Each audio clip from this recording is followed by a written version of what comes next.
And now to introduce our 2 o'clock Interfaith Lecture Series here in the Hall of Philosophy, where this week we are presenting the theme, Religion and Statecraft, the Soft Power of Global Peacemaking. Our distinguished guest today is Dr. Jan Love. Jan Love, the Dean of Candler School of Theology at Emory University since January 2007, is an internationally recognized leader in church and ecumenical arenas and a scholar of world politics, particularly issues of religion and politics, conflict transformation, and globalization. The daughter of a Methodist minister, she was raised in parishes throughout South Alabama. She's been a lay leader at state, national, and international levels since she was in high school, including representing the United Methodist Church on the World Council of Churches from 1975 to 2006, and serving on the boards of several United Methodist agencies. From 2004 to 2006, Dean Love was Chief Executive Officer of United Methodist Women, the largest denominational women's organization. Dr. Love earned master and PhD degrees in political science at The Ohio State University and served on the faculty of the University of South Carolina for 22 years in the departments of religious studies and political science. Known in theological education for her administrative acumen and dedicated leadership, she serves on the board of directors of the Association of Theological Schools, as president of the Association of United Methodist Theological Schools, as president of the Atlanta Theological Association, and as secretary of the United Methodist Church's University Senate. The title of Dr. Love's presentation is Beyond Tolerance and Offense, Insights from an Ecumenical and Multi-Faith Journey. We're most grateful to Eugene Ross McCarthy Memorial Fund for providing support for today's interfaith lecture. I take special delight in welcoming Dean Jan Love. Many of you know that I serve on the faculty of Candler School of Theology during the off-season, and it's been my pleasure, and that's thanks to Jan Love. It has been my pleasure to be the happy subject of dual custody between Chautauqua and Candler for the past 4 years. And so I ask you to join me in providing a very warm Chautauqua welcome to my friend and colleague, Dean Jan Love.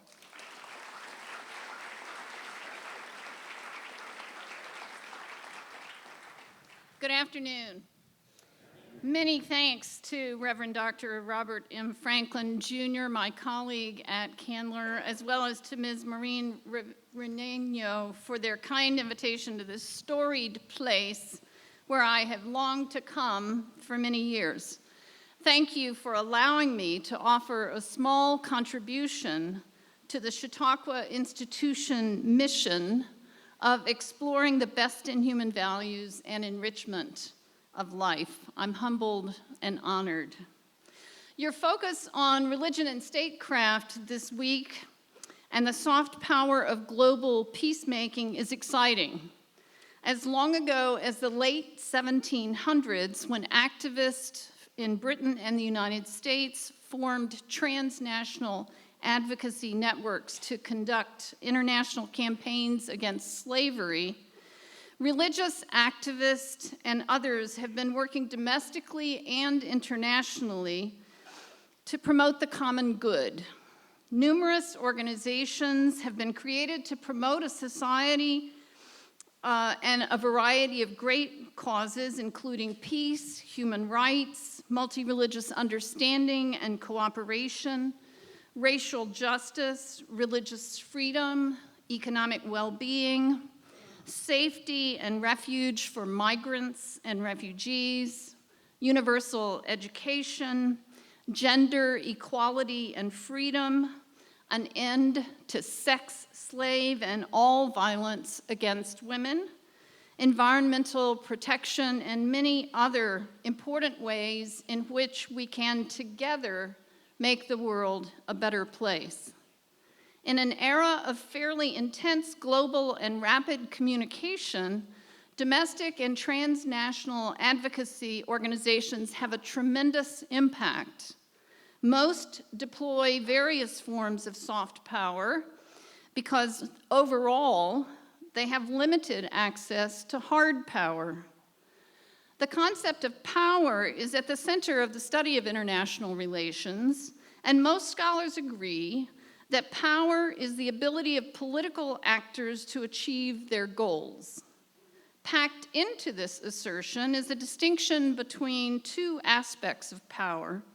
Capabilities are the resources an actor directly controls, and influence, the actor's ability to change the values or behavior of another political player. Joseph Nye revised and relabeled these distinctions to analyze U.S. foreign policy. In his terms, capability becomes a sophisticated notion of hard power, while a rich multidimensional concept of soft power builds on and embellishes the idea of influence. Hard power, on the whole, rests essentially on a material base, on inducements, we call them carrots, or threats, we call them sticks. With its economic and military prowess, for example, the United States has a huge arsenal of both carrots and sticks. In contrast to hard power, soft power co-opts people rather than coerces them, and thereby it gets them to do what you want. Soft power rests more on ideas than on material incentives, whether they be carrots or sticks. To the degree that the United States has ever really measured up to its aspirations to be a city on the hill or a model of democracy, or perhaps most importantly these days, a refuge for those fleeing religious persecution, our country has also had a tremendous stock of soft power over the years. Building on Machiavelli's view of power, a mixture of coercion and consent, Gramsci wrote extensively about the moral, political, and cultural values of a dominant group becoming so widely dispersed that less powerful or even subordinate groups incorporate them as unquestioned and common sense. Nye argues that soft power is more than persuasion. It's the ability to entice and attract, and attraction often leads to acquiescence or imitation. Soft power inspires the dreams and desires of others. Typical instruments of soft power include popular culture, embodied, for example, in telecommunications, such as film or television, as well as education and cultural exchange. The internet is an extraordinary tool of soft power. Soft power is illustrated when so many students across the world, for example, seek to attend U.S. institutions of higher education. It infuses the world with American values, potentially. In contrast to government's considerable command of a wide array of instruments of hard power, non-state actors, including religious groups, have substantial access to soft power.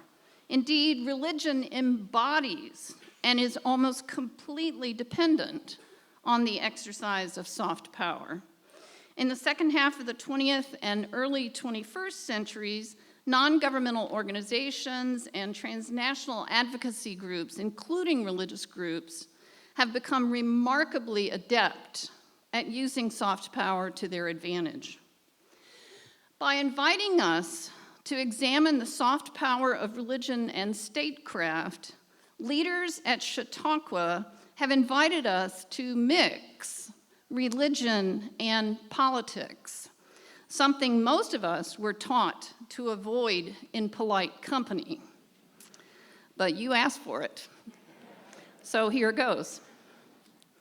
The chemistry between religion and politics is fraught with explosive danger. That's on the one hand, but it also offers opportunity for amazing positive change on the other. We've witnessed the deadly consequences of religious passion implemented as terrorism or violent crusade. Yet we have also experienced the life-giving consequences of religiously inspired social transformation. Both of these are primarily, although not solely, expressions of soft power. What's the difference? 19th century Hindu mystic and guru Sri Ramakrishna summed it up this way: religion is like a cow. It kicks, but it gives milk too. Historian and Catholic scholar Scott Appleby documents this ambivalence of the sacred in his book on the roots of religious violence and the potential of religious peacemaking. Ordained Baptist minister and scholar of Islamic studies, Charles Kimball agrees and reminds us that the record of history shows that noble acts of love, self-sacrifice, and service to others are frequently rooted in deeply held religious worldviews. At the same time, history clearly shows that religion has often been linked directly to the worst examples of human behavior. All religions to varying degrees face this dilemma. That is, does the witness of their followers demonstrate the power of the milk, or alternatively, the potency of the kick? Or perhaps, in most cases, some mix of the two. Sociologist Mark Juergensmeyer studies the complicated relationship between religion and violence and asserts that religion is not innocent, but it does not ordinarily lead to violence. That happens only with the coalescence of a peculiar set of circumstances, political, social, and ideological, when religion becomes fused with violent expressions of social aspirations, personal pride, and movements for political change. Despite the vivid and horrific displays of violence perpetrated in recent years by followers of Islam, Hinduism, Judaism, and other religions, those of us like me who claim to be Christian have a notorious track record too. We often fail to acknowledge, much less confess or seek forgiveness for creating and perpetrating violence in the name of our faith. In comparing Islam to Christianity, for example, the preeminent scholar of world religions, Houston Smith, stated, "Objective historians are of one mind in their verdict that, to put the matter minimally, the record on the use of force is no darker than that. Islam's record of the use of force is no darker than that of Christianity." Kimball agrees that a strong case can be made that the history of Christianity contains considerably more violence and destruction than that of most other religions. Whether or not most Christians agree with this assessment, many people of other faiths or no faiths take it to heart. Indeed, many look upon Christians' ardent, authentic, and urgent evangelical calls for a conversion to Christ as profoundly and for some irreparably tainted by the scandal of violence in the name of Christianity. Obviously, the Christian religious cow needs those of us who believe in Jesus Christ to demonstrate more clearly in our personal and corporate lives Jesus' life-giving message of love and grace for all.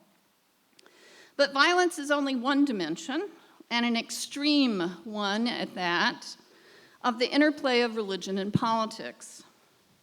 Let's examine briefly two contending perspectives that scholars have studied for about 3 decades intensively on how people and leaders, their societies, and political systems address the relationship between religion and politics.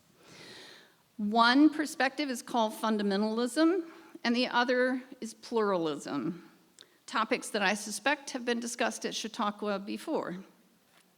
It's important to view religion and statecraft through the lens, these larger lens, of these contending approaches to the deployment of religion's soft power. Fundamentalism would not exist without modernization. Scholars have been interested in the social implications of the modernizing world for almost 200 years. Modernization brought industrialization, urbanization, division of labor, and a separation of private and public spheres. And, as you know, secularization, or the marginalization of religion in public life.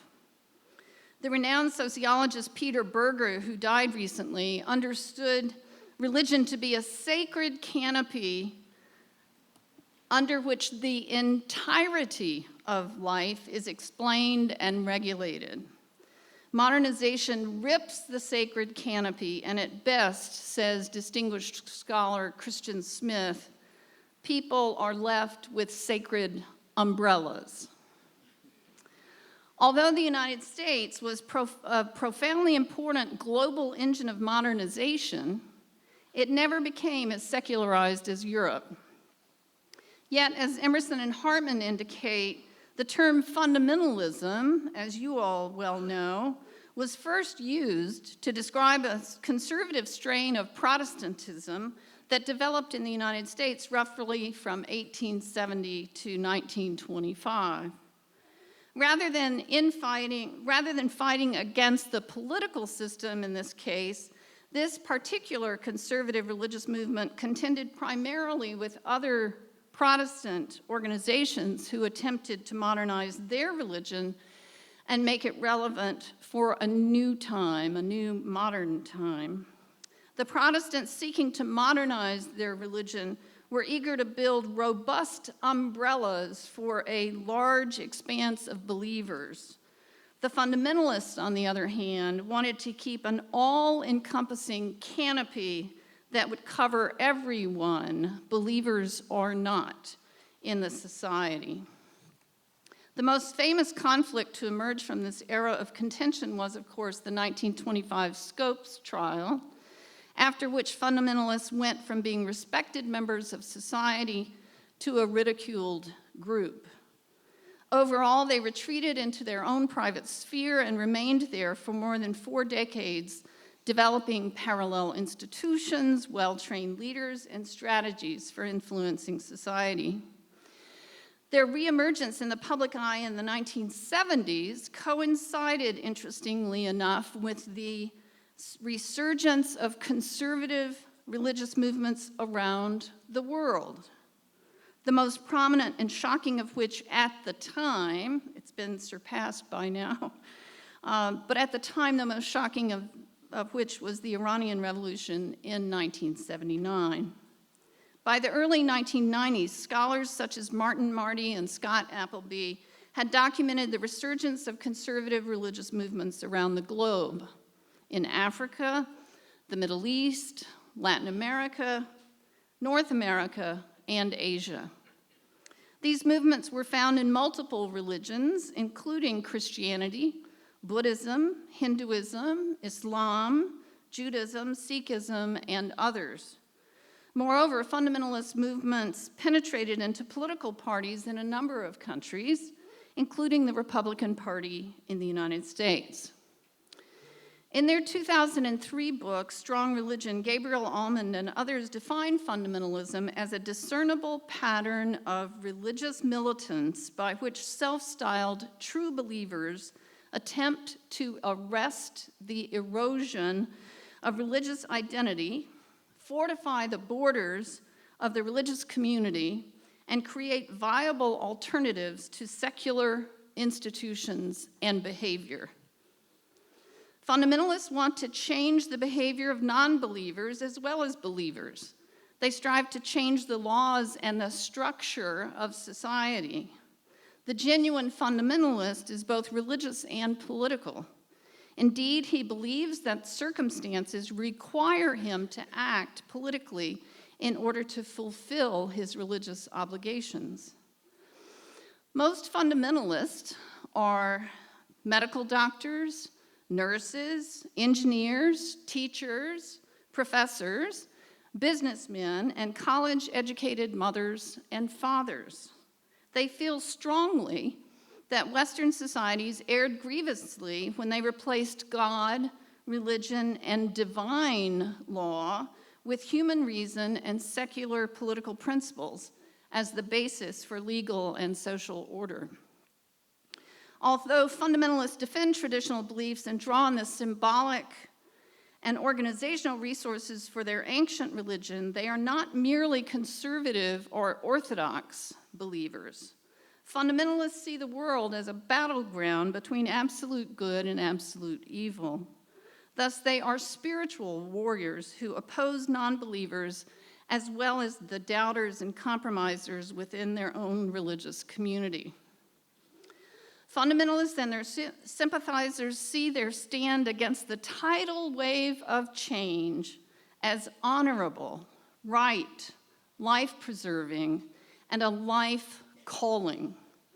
Fundamentalism is indeed the rational response of traditionally religious peoples to social, political, and economic changes that downgrade and constrain the role of religion in the public world. Fundamentalists have not exaggerated the extent to which modern cultures threaten what they hold dear. Most fundamentalists are not violent. Very important to remember that. Most fundamentalists, the vast majority of fundamentalists, are not violent. This is a reality to which I can personally attest because I am related to a number of fundamentalists. Remember, I grew up in southern Alabama, but they're all over the world now, so. Moreover, many fundamentalists are deeply offended by acts of violence committed in the name of their religion by religious extremists or militants.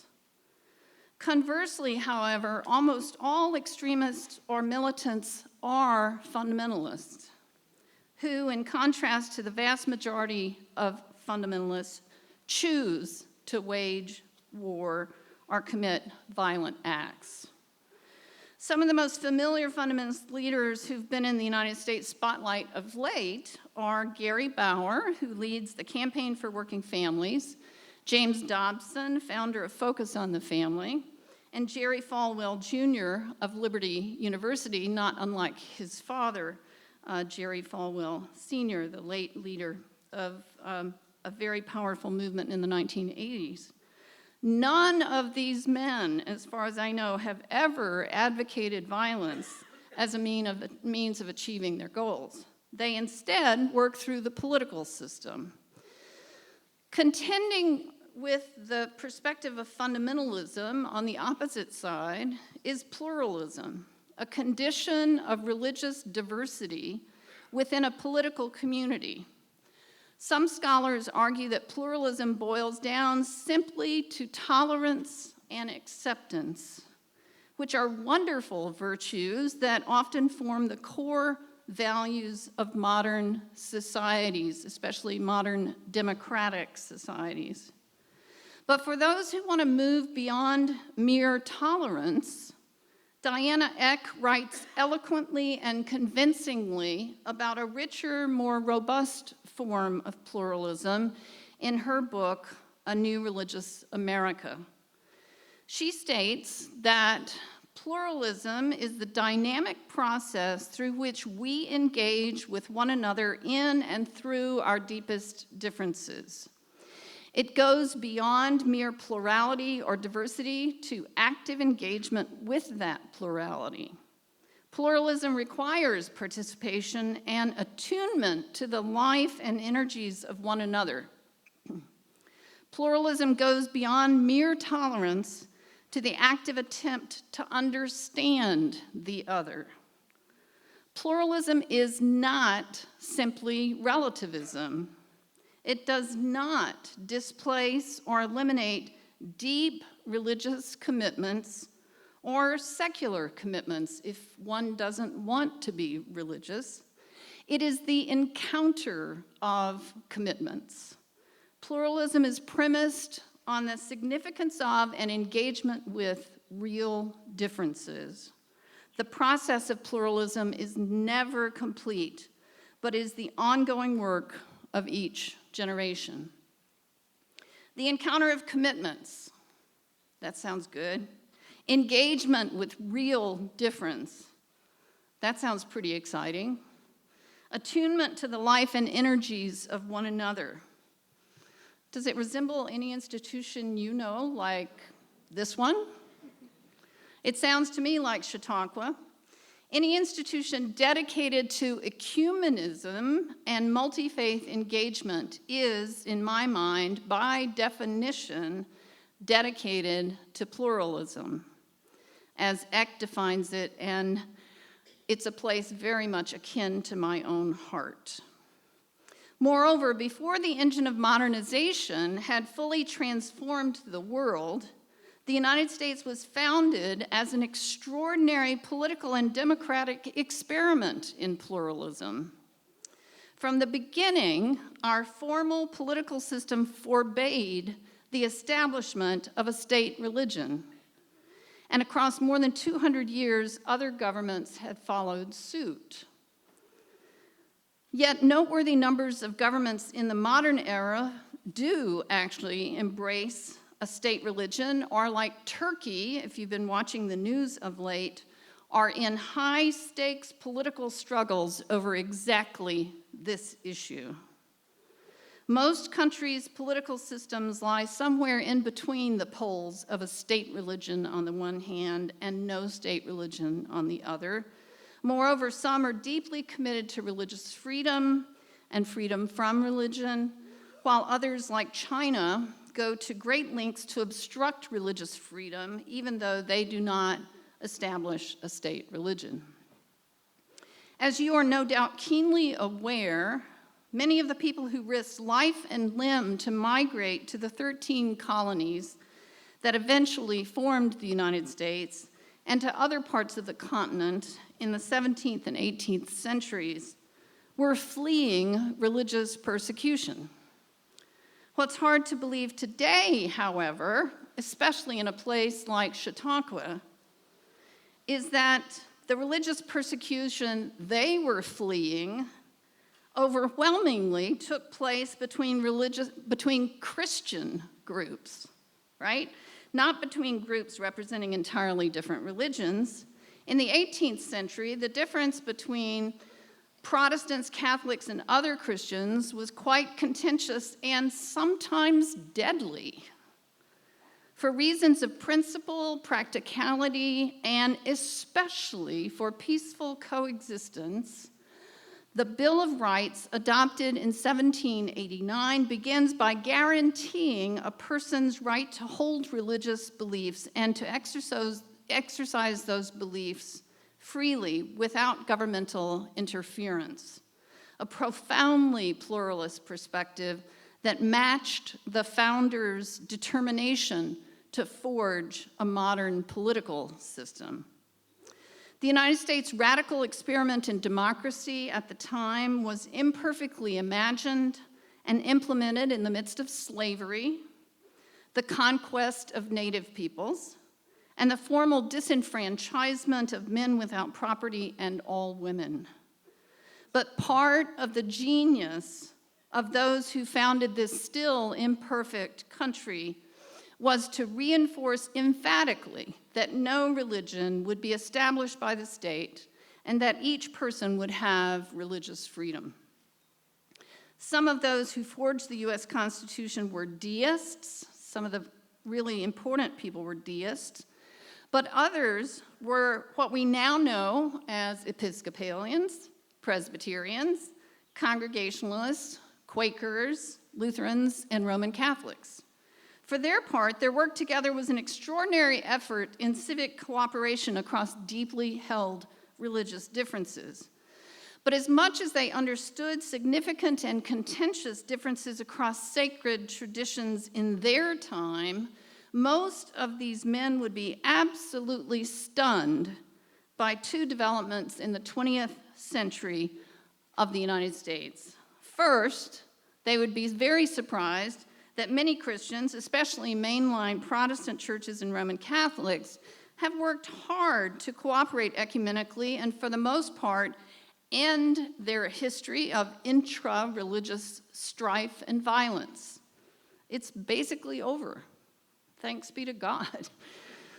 Chautauqua is a living illustration of this.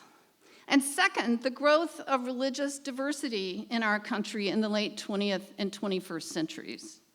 Unlike any previous period in American history, people of many different religious commitments or no faith commitments go to work, schools, hospitals, recreational facilities, grocery stores, and malls together, but they don't understand each other's religious identity or communal practices. Sometimes we who hold a religion like Christianity don't even understand our own tradition, but we really don't understand the tradition of the people immediately around us, or frequently don't. This reality, combined with a demographic decline in religious commitment, as thoroughly documented by your earlier speaker, Robbie Jones, and the Pew Research Center and others, may indeed well be one of the reasons our country has experienced a resurgence of conservative religious engagements with politics and a rise of fundamentalist groups. Even if surprised by such developments, 228 years after they adopted the Bill of Rights, I suspect the founding fathers and mothers would be appropriately proud of how remarkably insightful they were to insist on this profoundly pluralist principle of religious freedom.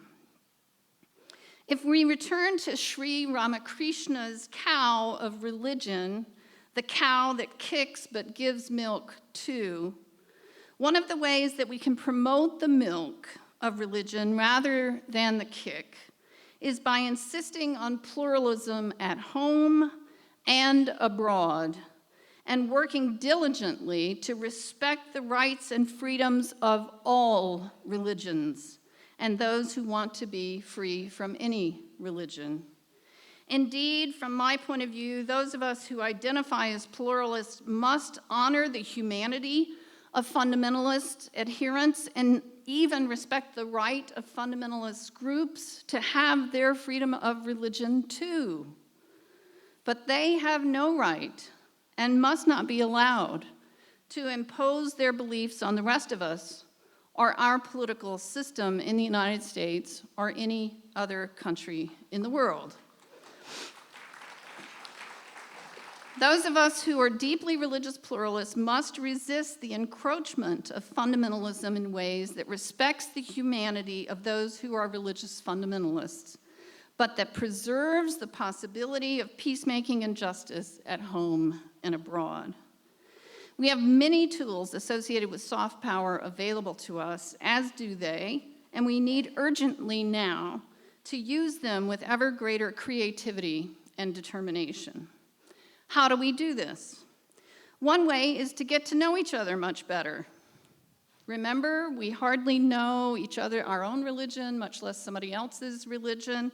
Let's get to know each other better. Let's get to know ourselves better, particularly across deeply held differences of religion, nationality, race, ethnic origin, economic circumstances, age, ideology, and any of the other great chasms that divide us.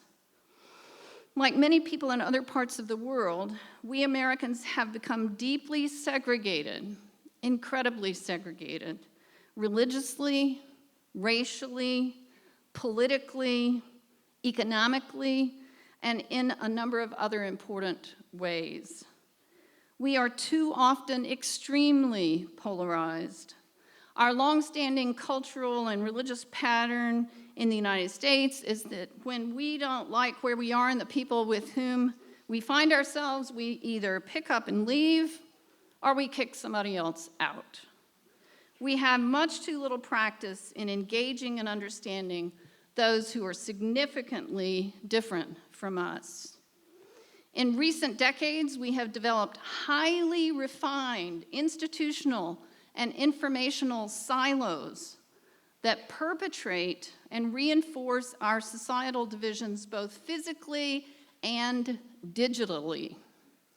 The escalating acrimony of the 2016 election has bred and continues to breed doubt about what we as Americans have in common, and indeed, what we humans across this vast globe have in common. We are a deeply fractured nation and world, frequently tempted to offer no respect and no quarter to those with whom we disagree. Indeed, no matter who won the election, it was really clear that the task of establishing some civility and sense of common purpose would require great effort from us all. I fear the opportunities for such are fading fast, but it's obvious that so many people yearn for this. The deep divisions across the United States and other parts of the world, however, are all the more reason that our churches, synagogues, mosques, and other sacred spaces must be countercultural places where dialogue is highly valued, perhaps even held sacred.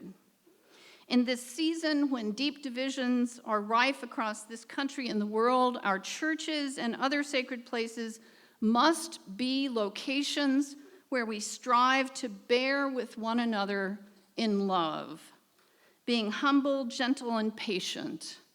Bearing one another in love, as St. Paul admonishes us Christians to do, may be one of the most courageous commitments we can demonstrate to each other and to the world in our time and place. For me, bearing one another in love means staying in conversation and deep exploration with those with whom I disagree most, sometimes even with those who offend me the most. In other words, dialogue despite the offense. One of the practical ways to do this, from my point of view, is through conversation, deep listening, and storytelling. Conversations matter, especially faithful conversations, for those of us who are religious. And of course, stories about our faith are embodied in our sacred texts and traditions. So I want to now tell you a couple of stories about conversations across deep differences. I am a very unlikely person to lead a school of theology because I'm a layperson with a PhD in political science and international relations. I have no degree in theology. Those of you who do please eagerly critique what I've just been saying for its theological misinformation. For many years, I taught courses, as Robert said, at the University of South Carolina and eventually joined the Department of Religious Studies as well as teaching in the political science department.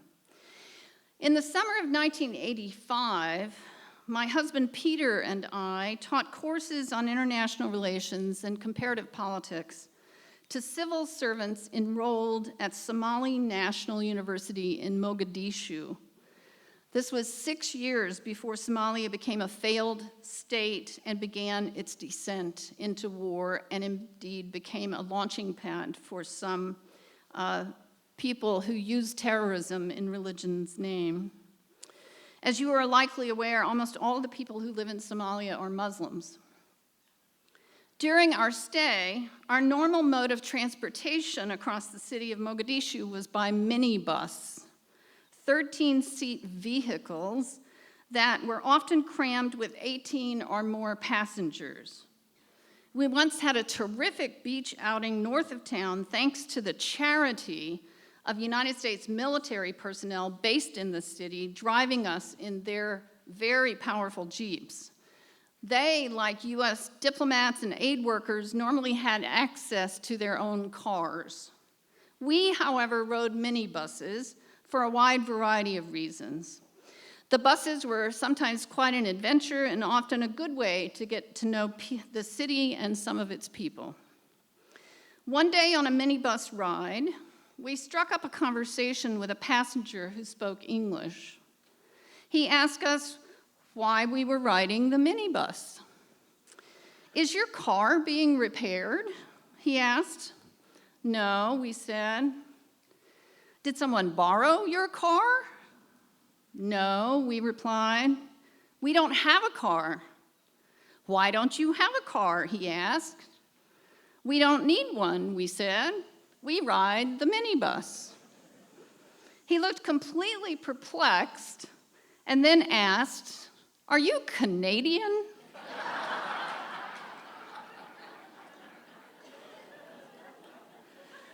Conversations matter, right? They dispel stereotypes in both directions. They allow for very, very different people to catch a glimpse of each other's humanity, and they provide great humor. Here's another story. The United States invaded Iraq on March 20th, 2003, with the stated mission of disarming Iraq of weapons of mass destruction, ending Saddam Hussein's support for terrorism, and freeing the Iraqi people. The September 11th, 2001 terrorist attack by Islamic extremists against the United States, of course, played a dominant role in the Bush administration's strategic calculus about whether or not they could convince Congress and the United States citizens that the war was justified. On the evening of March 19, 2003, I was in the living room of a friend of mine, an Iraqi Shia. You know, Muslims have two big families, Shia and Sunni. She was an Iraqi Shia, the down-and-out crowd at that time. And she was an immigrant whose family came to the United States seeking religious and political freedom from the dictatorship of Saddam Hussein. I will call her Farah. I had worked with Farah and a Hindu woman whom I will call Ananya to gather women of an extraordinary interfaith group in South Carolina. The group was called Partners in Dialogue and was one of the earliest, most active statewide multi-faith dialogue groups documented by Harvard's Pluralism Project. All of us associated with Partners in Dialogue convened for discussions, meals, and events regularly. But a few of us longed to have the women meet separately so that we could more fully relax together, have fun, get to know each other, pull off the shoes and the extra clothing. We ate each other's special dishes and shared scripture, prayers, poems, stories, and other aspects of our faith with each other. In the days leading up to the invasion of Iraq, anyone paying attention knew that it would happen. What we didn't know was when. But by late March, the momentum for the invasion was pretty overwhelming. I opposed the invasion and worked hard with national and international ecumenical Christian groups to raise our voices against it for a variety of reasons, not least of which was that the invasion did not meet the criteria of the just war doctrine. As I prepared to attend the meeting of the women related to Partners in Dialogue on March 19th, I was deeply depressed about what I considered an insane but now inevitable march into war. When I arrived at Farah's house, however, I found her excited about the invasion, very supportive of it, and eager to see Saddam Hussein toppled from power. Her hope was that all those who had suffered from his dictatorship would have a new taste of freedom. She knew so many who had suffered so much for so long. I was stunned by Farah's position, particularly since the war would take place inside the country of her birth, with all the suffering that war entails. But I remained respectful and eager to learn more about why she supported the invasion. On one level, it offended me, but I wanted badly to understand her point of view. And I think across time I do. I think even that evening we went a long way to helping me comprehend her point of view. After I listened intently to her and her to me, when it came time for formal sharing, I decided to read from Matthew 5, the Sermon on the Mount. Blessed are the poor in spirit, for theirs is the kingdom of heaven. Blessed are those who mourn, for they shall be comforted. Blessed are the meek, for they will inherit the earth. Blessed are those who hunger and thirst for righteousness, for they will be filled. Blessed are the merciful, for they will receive mercy. Blessed are the pure in heart, for they will see God. Blessed are the peacemakers, for they will be called children of God. I cried all the way through. I could not hold back the tears as I anticipated that the suffering could easily get worse, not better. 14 years later, I still believe I was right.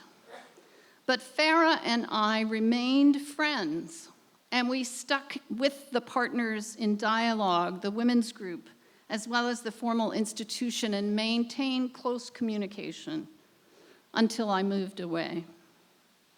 Conversations matter. Interfaith discussions about tender topics are not easy. They can even be offensive, but we must engage anyway.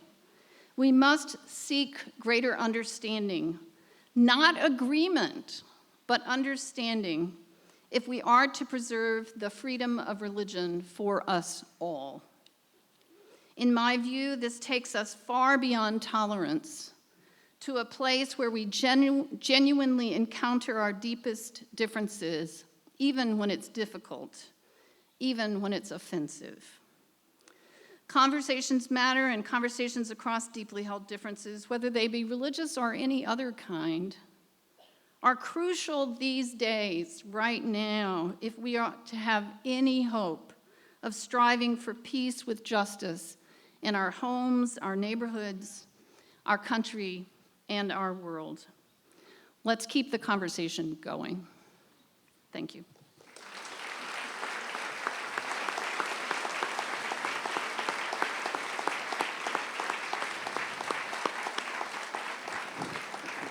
Jan Love, we thank you for your eloquent reminder and plea for keeping the dialogue going across boundaries of difference. That certainly names what is at the core of the Chautauqua ethos, and we love the way that you connected your remarks to what happens here at Chautauqua. We invite those who wish to pose a question or brief comment, please keep it under 90 seconds each. And Dean Love will acknowledge you in alternating order, and we'll conclude promptly at 3:15. Thank you.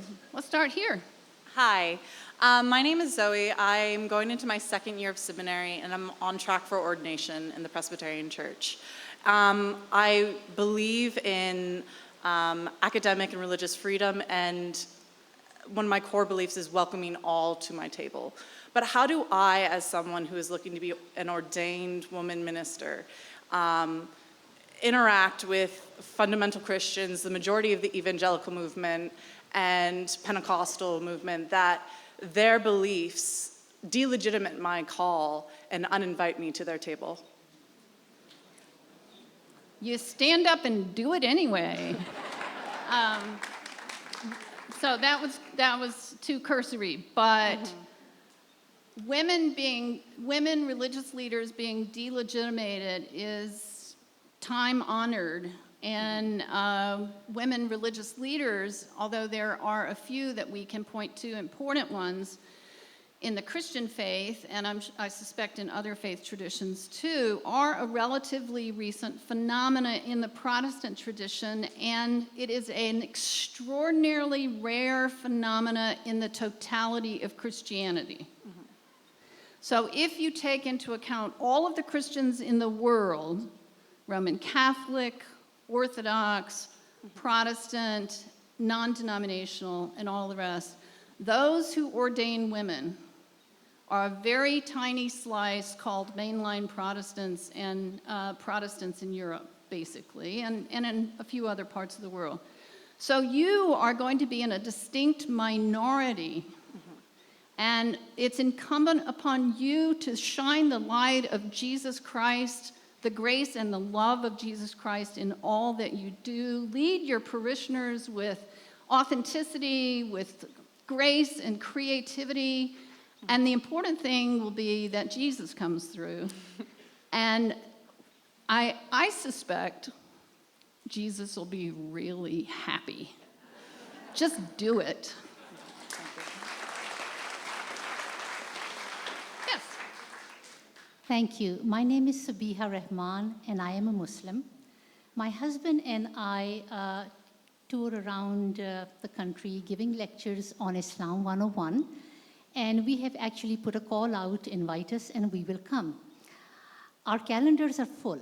However, the communities that we have been invited into are those communities who are inquisitive, open-minded, willing to listen, big hearts, welcoming arms. But then there are those communities that really we need to go into and have them listen to us.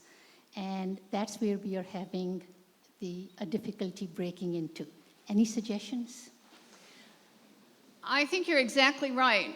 One of the characteristics of those who close themselves off religiously is that they don't want to talk to people like you. I think that's right.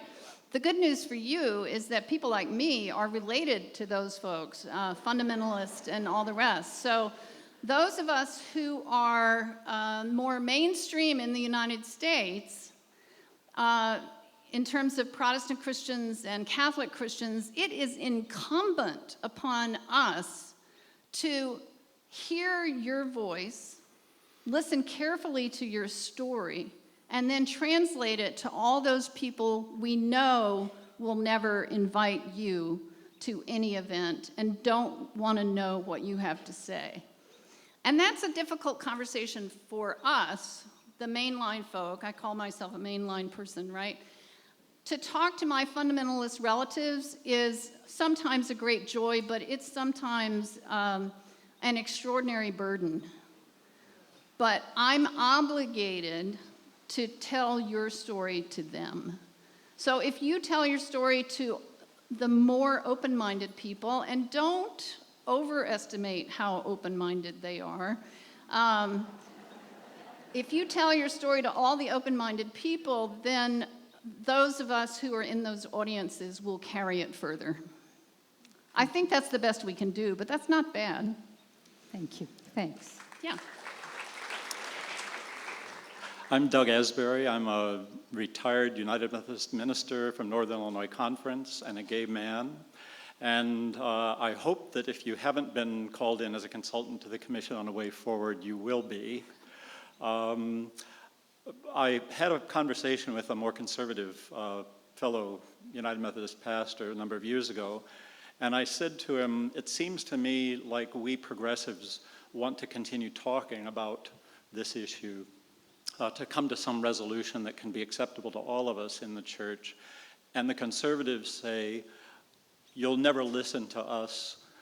There's no use talking to you because you're never going to change your ideas. Now, I know there are fundamentalists on progressive side as well as conservative side, but I'm wondering if you have any wisdom beyond what you've shared here, which has been fantastic, that gives us some hope for a way forward where our unity proclaims Christ. Thank you. We're doing a little Methodist speak here, so the rest of you forgive us a little bit, but the United Methodist Church, like many other denominations, is torn over the issue of lesbians, gays, bisexual, transgender, inquiring people, and the United Methodists created a commission in 2016 to try to find a way that would be agreeable to almost all folks in the denomination without splitting the church. And so the Commission on the Way Forward, to which our brother here from a wonderful conference of Northern Illinois, great leadership there, to which he refers, is this group that's trying to keep the denomination together. I'm happy to say that Candler School of Theology at Emory University hosted in March this year, 2017, the first ever discussion among theological experts on the unity of the church and human sexuality. So we invited faculty from all the official seminaries of the United Methodist Church and Asbury Theological Seminary, which educates a lot of United Methodist pastors. We co-sponsored this with the General Board of Higher Education and Ministry and invited them to a 3-day consultation where they laid out the issues of the tension between particularity and unity. And I was so grateful for the conversation, and I was so thrilled that we could pull it off, but I was trying to figure out, why is it 2017 when we're doing this? And the debate is at least 40 years old. I have worked somewhat with the commission, and they've heard this kind of story from me before. But I pray for them daily. And I've become one who thinks that whatever the institution decides to do, our job is to be authentic witnesses wherever we are. And for right now, that's got to be good enough because we have no idea what the future holds.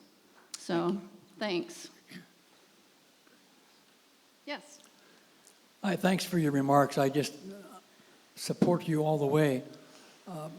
My name is James E. Ray. I say that because my life was changed in August 23rd of 1963 when I was at the March on Washington with Dr. King, and 5 years later, someone almost with my name that was thought to be the assassin. I don't think so.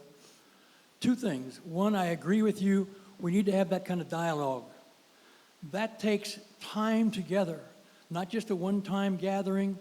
Right. I've come to know and been a part of a group that's now called Everyday Democracy that's been working across the country to bring people together on all kinds of issues. And I've helped to start one in Youngstown called Dialogues on Racism, where people are gathered 6 times, 2 hours each time, with guided questions where I have to get to know you as a white woman, you get to know me as a black man, and all of a sudden we begin to understand each other, so when we get the sticky stuff, we can keep on going, what you've been able to do. The other thing that I think the missing piece of this is white privilege, which covers everything we've been talking about. And I look across this audience here, and I heard just the other day that there's some interest here in trying to figure out a way to enable more people of color to be a part of Chautauqua. In order to have those kinds of dialogues, and you can't just do that with a one-time thing. You see, oh, gee, now there's 25 more of them. I'm glad they're here, and that's it. No. We've got to figure out, what do they have to say to us? What do we have to say to them? We could put that kind of process together here, I think. So I'd just like your remarks about that. Well, amen to both your efforts. Those are incredibly important, and I hope you continue with great energy to pursue them. One of the ways to get a more diverse crowd of people is to sponsor scholarships, for example. That's the way institutions of higher education have pursued it for a while. And the other is to invite your friends. Immerse yourself in cross-racial discussions at home and talk about what an amazing place Chautauqua is, so that the crowds that you move and live in get infected with the wonderful spirit of this great place. White privilege is very serious. It's hard to recognize, and it's hard to cope with sometimes. I have some great stories about when my eyes became open to white privilege. And there's a book I haven't yet read, but it was recommended to me recently by an Episcopalian, and I think it's called I Woke Up White. When I Woke Up White, do people know that book? Waking Up White. So I haven't read it yet. I shouldn't commend it without having read it, but let my Episcopalian friend commend it to you, just for beginning to comprehend the blinders that we white folk have about the way we move throughout the world. I'll tell you one story about white privilege, just because it was the first time that it ever occurred to me that there was something that I could do that other people couldn't do. And that was when I was a teenager in Alabama, and I was working with camps all summer at a place called Blue Lake. That was the Methodist place to have camp life for teenagers and everybody else. And there was a wonderfully powerful, charismatic African-American preacher who came to the lake that week to help us understand race relations better. So this was in the late 1960s. I'm old. Those of us who worked at camp, one of our fun things to do was after, all the counselors had taken all the people back to the cabins for rest and vespers and winding down for the day, those of us who were working on the staff would go into town. It was about 15 miles to Andalusia, Alabama, and get ice cream. And this charismatic black preacher's name was Joe.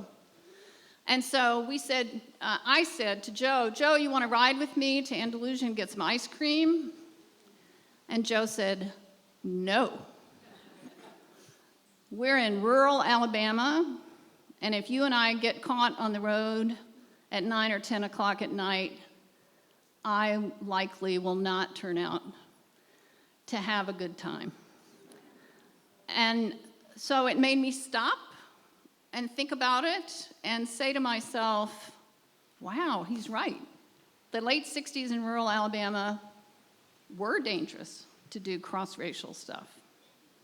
But there are a lot of other stories, and you all have stories where you have awakened to this reality.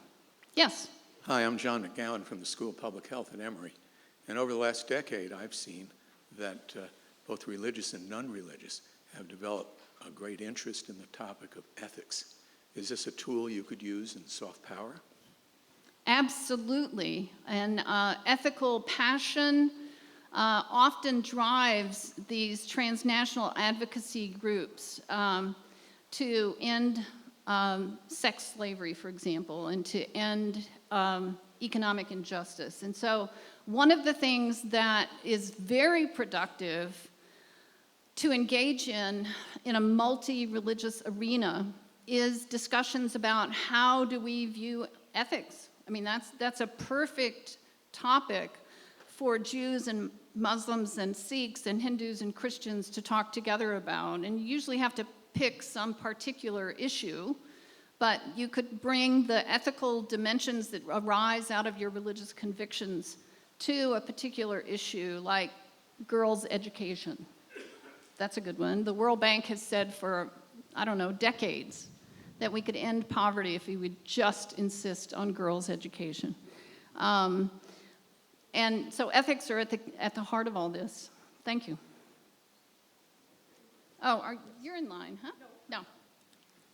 Very quick question. Speaking of stories, could you give me an example of a story where you felt that you would help to bring somebody who started in a fundamentalist camp and move them along a more pluralistic? I'm looking for hope. Every time I go to one of these lectures, I tend to be can you give us a good, something that, in addition to doing what we can do and engaging with folks who are in the fundamentalist, conservative camp, delegitimizing, when were you successful? And can give us some seeds of wisdom so we can be more successful. So the one that pops immediately into mind, and I'm sorry, it's an old one, is when I was a teenager in relationship to my Uncle Joe. My Uncle Joe was a charismatic Pentecostal fundamentalist who loved me, and I loved him. And we would get together, our families, my cousins, we would get together across families for vacations, for holidays, and all of that. And Uncle Joe always tried to convert me. So here I am, a teenager, a leader in Methodist youth activities, and my uncle is convinced I'm not saved. And so I took him on, and I said, so what do you mean by being saved? And we had this rich, wonderful discussion. And my father was listening in from the sidelines, and he said to my Uncle Joe, so will you lay off now?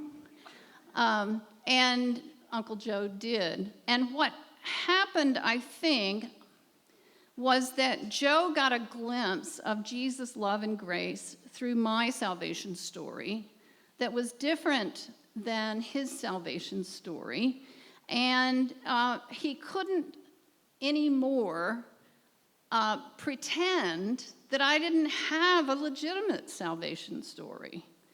And that doesn't go very far, but it's a step for him to acknowledge my humanity, my commitment to faith, and for me to see him as a more multidimensional human being than I had seen before. So it's a long time ago. There are more recent ones, I'm sure, but that's the one that springs to mind.